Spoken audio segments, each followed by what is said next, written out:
আসসালামু আলাইকুম বন্ধুরা, কেমন আছেন? আজ আমি রান্না করব গরুর মাংস।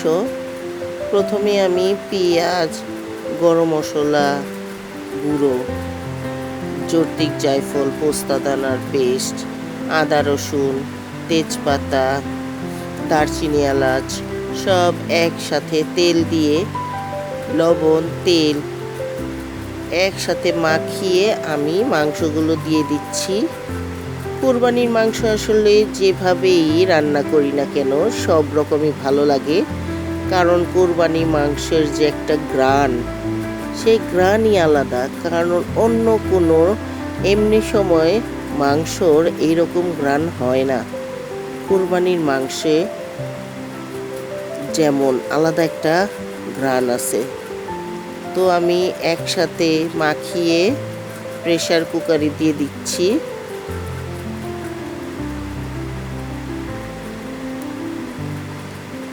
প্রেসার কুকারে দিয়ে আমি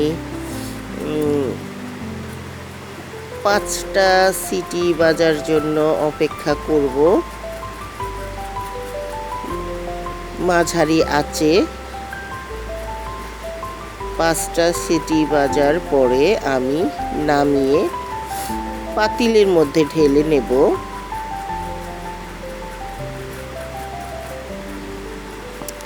এই যে পাতিলের মধ্যে ঢেলে নিয়েছি, দেখুন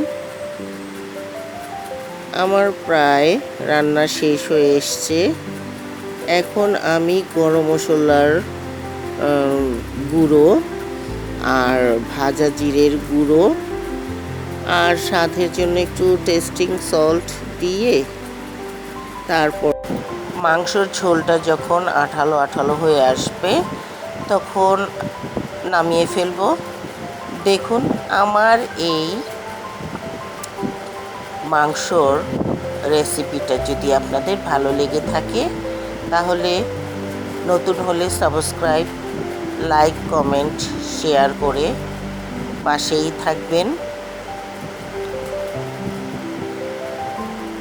আজ এই পর্যন্তই, আবার ফিরে আসবো অন্য কোনো ভিডিও নিয়ে।